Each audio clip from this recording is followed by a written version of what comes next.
qu'on va voir aujourd'hui dans la présentation, c'est qu'est-ce que le programme croissance, où est-ce qu'il s'intègre dans la vie d'une startup, en quoi il consiste en termes de financement et puis d'accompagnement. On verra enfin comment candidater, on verra les critères d'admissibilité et puis les livrables attendus dans le cadre de la candidature.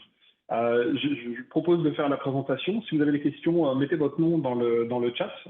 Et puis Émilie, qui m'accompagne aujourd'hui, pourra me donner les questions à la fin de la séance d'information, puis on y répondra dans l'ordre. Ok, donc le petit rappel, qu'est-ce que le MT-Lab? Le MT-Lab, c'est un hub d'innovation, incubateur accélérateur de start-up qui est spécialisé en innovation ouverte et qui accompagne des entreprises innovantes dans les domaines du tourisme, de la culture et du divertissement. Notre mission au MT-Lab, c'est de susciter l'entrepreneuriat et l'innovation, donc en tourisme, culture et divertissement. Un petit peu, je vais admettre 2 personnes qui nous rejoignent. Hop, c'est parti. En termes d'historique, le MT-Lab est le fruit d'une collaboration donc, entre l'UQAM, le SG UQAM, la ville de Montréal et Tourisme Montréal. Le principe du MT-Lab est d'être accompagné par des grands partenaires depuis 2017 qui permettent justement d'accompagner sur un programme qu'on appelle incubation des startups dans le tourisme, la culture et le divertissement. Aujourd'hui, depuis 2017, le nombre de grands partenaires a grandi. On a plus de 17 partenaires aujourd'hui. Émilie, il faudrait que si tu veux prendre la main pour admettre les personnes, s'il te plaît. Oui. Merci. 17 partenaires, donc Air Canada, le Parc Olympique, Tourisme Montréal, Transat, la ville de Mont-Tremblant, pour ne citer que celle-là. Alors le programme de croissance, à quoi ça sert? Le programme de croissance est là pour les startups qui ont déjà validé leur adéquation avec le marché du tourisme. Et ça permet à ces entreprises lauréates de passer de la commercialisation à la croissance. Le programme croissance s'inscrit dans le cadre du programme d'innovation touristique, qui est un programme géré par le MT-Lab et mis sur pied en collaboration avec le ministère du Tourisme, qui est donc notre financeur sur ce projet. Quelles sont les startups qui sont ciblées, visées par ce programme? Donc, comme je disais à l'instant, ce sont les startups qui ont déjà validé leur adéquation avec le marché du tourisme. Pour ça, il faudra le confirmer avec, par exemple, la signature de contrats stratégiques, la complétion de contrats de l'industrie du tourisme ou l'obtention d'une base pérenne de clients. On est vraiment dans ce programme pour des startups qui ont déjà démarré leur commercialisation, qui ont déjà fait leurs preuves sur le marché et qui ont besoin d'un coup de pouce pour atteindre la croissance. Donc, l'objectif justement de ce programme de croissance qui va durer jusque 9 mois, c'est d'augmenter significativement le nombre de clients et ou le revenu global de l'entreprise et ou le nombre de contrats et de ventes. Pour rappel, le programme clôt les candidatures le 19 novembre, c'est un dimanche, à 23h59. Ne ratez pas la date. Le programme croissance s'adresse aux entreprises qualifiées d'innovantes. Alors, qu'est-ce que ça veut dire une entreprise innovante? Quelles sont les caractéristiques qu'elle doit rassembler pour pouvoir candidater? Il faut que votre entreprise, si vous souhaitez candidater au programme croissance, réponde à ces différents critères, à savoir avoir un fort potentiel de développement, être conçu pour croître rapidement, important d'avoir aucune contrainte géographique, votre solution, votre proposition de valeur doit pouvoir se répandre dans l'industrie et ne pas être localisée à un endroit géographique précis. Avoir un modèle d'affaires qui est évolutif. Pour être innovant, il faut aussi commercialiser une idée nouvelle qui répond à un besoin ou qui crée un marché d'avenir ou qui permet de transformer un marché existant. Donc concrètement, le programme de croissance, qu'est-ce que c'est? C'est un service d'accompagnement sur mesure d'une durée maximale de 9 mois, qui se terminera en septembre 2024, qui inclut un financement allant jusqu'à 45 000 $ pour les entreprises lauréates. Donc le financement permet d'aller chercher du coaching ou des experts sur le terrain, d'aller chercher des ressources externes ou bien de prendre en charge du temps employé. Ça permet aussi d'avoir accès à des ressources, des outils, des espaces de travail pour favoriser le maillage entrepreneurial, donc avec le MT-Lab, on en reparlera. Et puis ça peut servir également à l'achat de matériel, toujours dans le cadre du projet de croissance. 45 000 $ qui sont décomposés en 2 blocs. 40 000 $ qui sont alloués aux dépenses du plan d'action que vous allez déposer et 5 000 $ qui sont conservés et qu'on définira ensemble pour favoriser justement le maillage, le coworking, etc. C'est important pour nous qu'on finance, que les entreprises soient financées dans leurs actions, mais qu'elles prennent aussi leur place dans l'écosystème puisque ce deuxième morceau sert à ça. Donc ce financement, c'est pour quoi faire? Améliorer ses compétences internes ou externes, internes ou bien en acquérir des nouvelles, chercher de nouvelles ressources, augmenter la valeur de son service sur le marché, automatiser des fonctions internes ou bien déployer ses produits, services et activités stratégiques sur d'autres marchés. Les programmes de croissance, contrairement au programme maillage ou attitude ou d'autres programmes qu'on a ici au MTLab, le programme de croissance est vraiment à vocation commerciale, c'est-à-dire que c'est pour des entreprises qui ont démarré leur commercialisation et comme je disais, qui ont besoin d'un coup de pouce pour pouvoir accélérer. Quelques dates pour le programme croissance. Le programme croissance en est à sa 3e cohorte, donc le document que je vous présente correspond à la 3e cohorte du programme. Le programme a été lancé le 17 octobre. On est aujourd'hui le 25 octobre, on est dans la séance d'information publique. Comme je l'ai déjà évoqué, les candidatures seront closes le dimanche 19 novembre, donc dans quelques semaines. Le jury indépendant du MTLab analysera le dossier en décembre et puis en janvier 2024, il y aura la délibération et puis l'annonce publique des entreprises lauréates. Dans la foulée, le programme commencera avec des rencontres d'accompagnement, de définition du plan d'action, du plan de dépenses pour les entreprises lauréates. Le programme dure dans un maximum de 9 mois, donc il se terminera au plus tard en septembre 2024.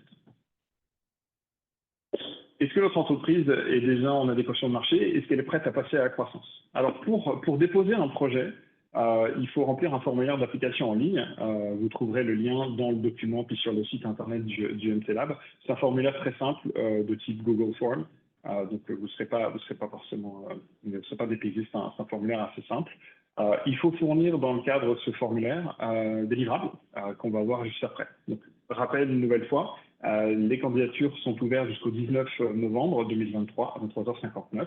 Et puis, comme je l'ai déjà précisé, en décembre, le comité de sélection qui est indépendant du MTLab sélectionnera jusqu'à 10 entreprises pour pouvoir bénéficier du programme d'accompagnement et puis du financement qui va avec. Toutes les candidatures déposées recevront à l'issue de la décision à l'issue de la délibération, de la décision du jury. Quelque chose d'important, on ne donnera pas de commentaires personnalisés concernant la qualité du dossier. C'est-à-dire que si un dossier n'est pas retenu, ça ne veut pas dire que le projet ne tient pas la route, ça ne veut pas dire que le dossier n'est pas qualitatif ou que le projet n'a pas d'avenir. C'est tout simplement que parmi le lot de candidatures qu'on a reçues, il y avait 10 entreprises qui ont été qualifiées comme les plus pertinentes pour recevoir le financement. Quels sont les livrables qui sont attendus dans le formulaire? Le premier, c'est bien sûr le logo de l'entreprise. On a besoin également d'un sommaire exécutif de l'entreprise. Vous pourrez télécharger sur le site un gabarit, environ 2 pages. L'objectif du sommaire exécutif, c'est de présenter l'entreprise, où est-ce qu'elle en est. Un pitch vidéo d'entreprise d'une durée maximale de 120 secondes. C'est un pitch de l'entreprise, ce n'est pas un pitch du programme ou du projet de croissance, c'est vraiment un pitch vidéo de l'entreprise. Attention à bien respecter les 120 secondes, c'est important. Le 4e livrable, les derniers états financiers de l'entreprise, donc à fournir sous format PDF. Et puis ensuite, le livrable principal, donc la présentation du projet de croissance en 6 pages maximales. J'insiste sur ce point, pour une équité dans les dossiers, il faut que les dossiers fassent 6 pages maximales. Ce document présentera 5 points principaux. Donc d'abord, la mise en contexte du projet de croissance. L'idée est de montrer où en est l'entreprise, qu'est-ce qu'elle a fait sur son marché, l'objectif étant bien sûr de prouver que la solution a déjà trouvé son adéquation sur le marché. Dans un deuxième temps, la description du projet de croissance. Donc pourquoi faire ce projet de croissance? Pourquoi le faire maintenant? Quels sont les objectifs? Quelles sont les actions qui seront mises en place dans le cadre du projet? Dans un troisième temps, donc le plan de dépenses, dont je parlais un petit peu plus tôt, avec un échéancier. Donc 40 000 $ sur les dépenses pour le projet, puis 5 000 qui sont conservés et qu'on définira ensemble pour des dépenses de maillage d'écosystème, de coworking, d'événements, etc. Donc planifiez bien quelles sont les dépenses, pour le dire plus simplement, si vous recevez le financement, qu'est-ce que vous allez faire avec ce financement? Quelles sont les actions, les dépenses que vous allez réaliser? Quatrième partie de ce document, les indicateurs de performance. En disant, voilà, on va réaliser des dépenses, on va réaliser des actions.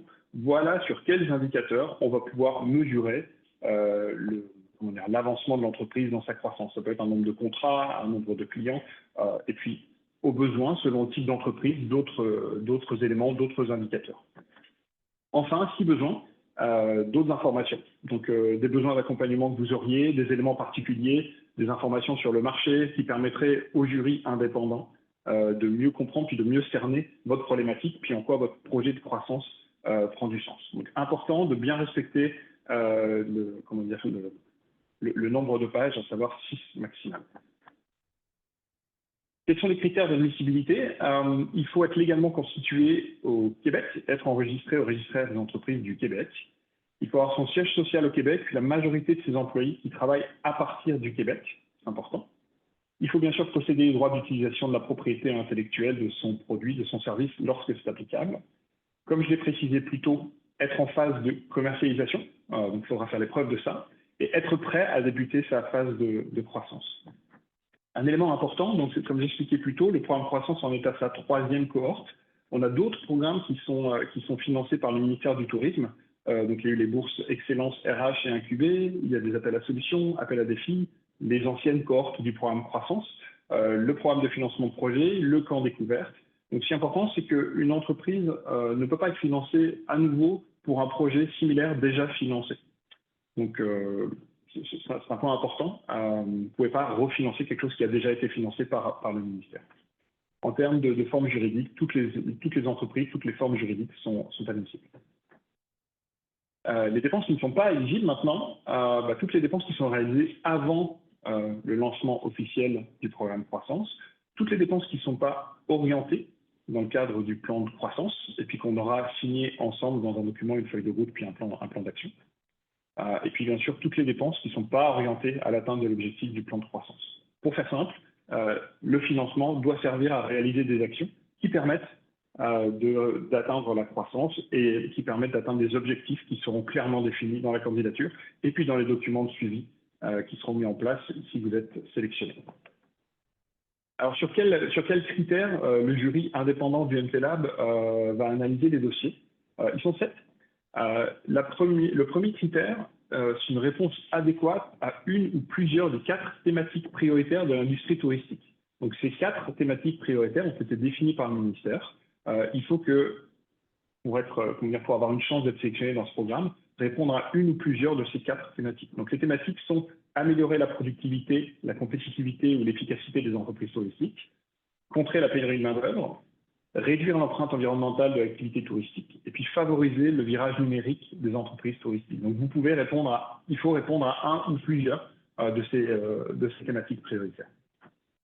Comme je l'ai expliqué plus tôt, le programme croissance est vraiment un coup de pouce pour les startups, les jeunes pousses, les entreprises innovantes qui ont déjà trouvé leur adéquation au marché et puis qui ont besoin d'un coup de pouce pour accélérer. Donc il va falloir faire la démonstration de la capacité à croître rapidement dans un horizon de 9 mois. C'est-à-dire que les résultats doivent être concrets dans un horizon de 9 mois. On ne peut pas placer des actions pendant 9 mois avec des résultats qui viendront après. Ça doit être capacité à croître rapidement dans le cadre du projet, c'est important. Il faudra démontrer aussi donc, le caractère innovant et puis la mise à l'échelle du modèle d'affaires, comme je l'ai précisé tantôt, sans aucune contrainte géographique.